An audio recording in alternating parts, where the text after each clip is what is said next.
What's going on YouTube? Without wasting too much of your time, let's get right into this build. So, the weapon you're going to want to have is the Collective Obligation. This weapon is so overpowered right now, especially with the new buffs it gained this season. You can get this weapon from completing a Vow of Disciple raid. I was actually lucky enough to get it on my first and only ever time doing a raid, and I joined a random LFG on a Destiny app. So, you guys can get lucky just like I did and get the weapon. Reading into the weapon perk trait, Umbral Sustenance, this weapon magazine is automatically reloaded when you gain Devour, avoid Overshield, or become invisible. Trust me when I tell you, with this build, we're gonna proc Devour after every kill basically, so you practically never have to reload the weapon. The intrinsic trait Void Leech, now this is the main effect. This weapon leeches void debuffs when damaging targets that are suppressed, weakened, or volatile. Once charged, you long press your reload button and it'll swap to firing mode. In this mode, damage from this weapon applies the same void debuffs that were leeched. Now, I'll explain how to use the build more, but basically, whenever you shoot a suppressed, weakened, or volatile enemy, the gun will store that debuff. While that debuff is stored in the weapon, if you hold down your reload, the gun will shoot out all of the debuffs that are stored in that weapon for 15 seconds. Collective Obligation received a massive buff this season. Void Leech's timer was increased from 10 seconds to 15 seconds in PvE activities. It's still 10 seconds in PvP. They also removed the Void Leech cooldown from using its effect, so basically you can have its effect at any time you want. Also, while Void Leech is active, the gun gets a 20% damage buff across the board. While also not forgetting that all exotic primaries received a 40% damage buff to rare bar enemies a while back. So yeah, the gun is actually no longer a joke. It takes less hits to fully charge Void Leech now. It used to take 6 bullets or 2 bursts from the pulse. Now it takes 3 bullets and 1 burst from the pulse, which makes it so much more better and consistent because you no longer kill some of the enemies faster than you can get it to charge. Which brings me to my next point. Kills against debuffed targets instantly charge Void Leech. This was basically a main problem with the weapon to begin with, and Bungie basically made this weapon capable of firing off those debuffs at all times. The armor piece I'm running with this build is Nezarec Sin. Nezarec Sin's ability, Abyssal Extractor Stage, void damage kills increase ability energy recharge rate. Collective Obligation is a void weapon. We're gonna be getting a lot of void kills. Your grenade, your rift, and your melee. Extremely good, and by getting kills with those, it's gonna refund it back to you. I'm running plus 10 discipline mods on all of my armor pieces to get my grenades back as fast as possible. I'm also running 2 harmonic siphon mods, which states rapid weapon final blows with a damage type matching your subclass type, create an orb of power. We're using a void subclass and a void weapon, so we're going to be making a lot of orbs as we kill. Orbs for this build are very important. Please note, running 2 harmonic siphons only gives you more super per orb and not an increase in orb drop per kill. The grenade you should be using, and I think it's the most important part of this build, is the suppressor grenade. The suppressor grenade is going to be the only source of suppression for the Void Leech effect, but it's really all you need. I'll explain more later, but for the aspects, you're going to want to have Feed the Void. Defeating a target with a Void ability to activate Devour. For every kill while you have Devour, you gain full health and it extends the duration of Devour. You gotta also remember the effect of Collective Obligation. While you have Devour, it automatically reloads the weapon for you. Also, your grenades and melee kills grant you Devour. Speaking of the melee, the only void melee for warlock makes enemies volatile, which is a main source for the Void Leech effect. The other aspect you're gonna want to have is Child of the Old Gods. Every time you place down your rift, that little child void orb of yours is gonna fly out and weaken targets for you. That weaken is another source for your Void Leech effect.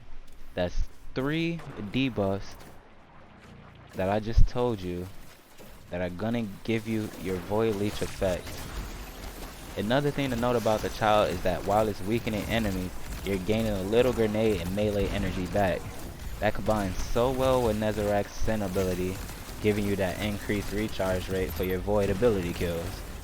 You're gonna always have your grenade and melee and riff with this build. Getting into the fragments and what makes this build truly consistent. The first one is Echo of Starvation. Picking up those orbs of power you're creating grants you Devour. Devour, once again, has the effect of reloading Collective Obligation. It's amazing. The next fragment you're going to want to choose is Echo of Undermining. Your Void Grenades weaken targets. This is extremely powerful and a must-have. You have Suppression Grenades, so when you throw your grenades, you're suppressing and weakening targets. That's 2 out of the 3 debuffs needed for the Void Leech effect to have full effect on a Collective Obligation. But wait, to make this even better, your next fragment, Echo of Instability, defeating targets with grenade grants volatile rounds to your weapon. Can you see how broken this is? If you throw a grenade at a group of enemies and kill one of them, you're granted volatile rounds while also weakening and suppressing the others around that grenade you threw.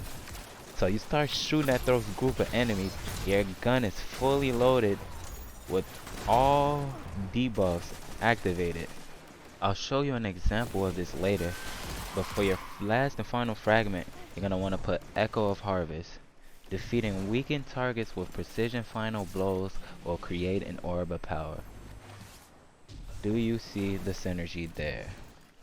If you throw one single suppression grenade, or you use your child and you start getting headshots, you will create orbs of power.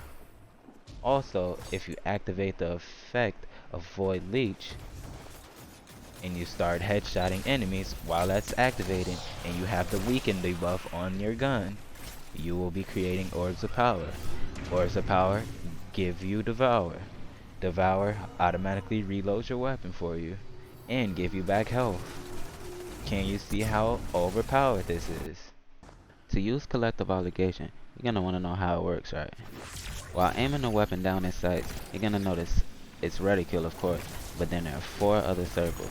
One bigger one at the bottom, and then there's 3 smaller ones to the right of that. The bigger circle corresponds to whether Void Leech can be activated or not. If it glows, then it's ready and can be activated. If it's empty, then it cannot be activated.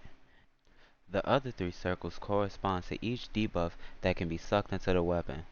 The one closest to the big circle is volatile, the middle one is weakened, and the last one is suppressed. By shooting an enemy while they're debuffed, you will suck that corresponding debuff into the corresponding circle, and the circle will begin to glow. While you can fire off each debuff separately, I found that with this build, it's easy to have all 3 debuffs practically at the same time. Now to use this build consistently, you're going to want to start off by throwing your suppressor grenade into either a group of enemies or a strong enemy. If you kill an enemy with that grenade, you're granted volatile rounds for your weapon. If you don't get a kill with a grenade because you threw a grenade at a stronger enemy, you're going to want to use your melee on that enemy to make them volatile. Then you're going to want to shoot the Collective Obligation into the enemies that were affected by your grenade and melee. Because your grenade applies weakening and also suppression, that's 2 debuffs for one thing. If you get a kill, that's all 3 debuffs applied to your weapon with a single grenade. Now, all you have to do is land a single burst on a debuff target or kill a debuff target, and you should have 4 full circles on your weapon with the Void Leech charged on the side of your screen. Long press, reload, and aim for all the enemies you see. The goal is to apply debuffs on all enemies for your fire team to make it easier for them. After you debuff all the enemies you see, start aiming for the head of all enemies and start collecting the orbs. You'll also be getting orbs from the mods you have on your helmet. By the time your void leech runs out, you should have grenade energy and melee back. It's rinse and repeat. You can also use your rift whenever you need. Another thing to note, if you're shooting at a boss with the debuffs, if your void leech timer runs out, you can shoot that boss as long as it has the debuffs and gain those debuffs right back onto your weapon and activate it immediately, because Bungie removed the void leech cooldown and made it less hits for it to fully charge this season. You can infinitely loot debuffs on a single target as long as you're shooting them with this weapon. It is absolutely amazing. For my extra weapons, you can run whatever you want, but I prefer a shotgun with the demolitionist perk in my kinetic slot so I can get my grenade back faster and it's using special ammo. For my heavy weapon, I'm running a brand new linear fusion that dropped this season, and it comes with a new perk called Repulsive Brace. Repulsive Brace states that when defeating a void debuff target, you grant an overshield. You can see how it synergizes well with this build as you're debuffing everything. Also, don't forget that Void Overshield will automatically reload the collective obligation. This build is extremely consistent and fun to use. While a gun isn't the strongest exotic, I will say someone on your fire team applying weakening, suppression, and volatility debuffs to enemies at all times is absolutely essential. I really hope you guys can enjoy this build as much as I do, and I hope to see this being used in raids and nightfall. I'm out.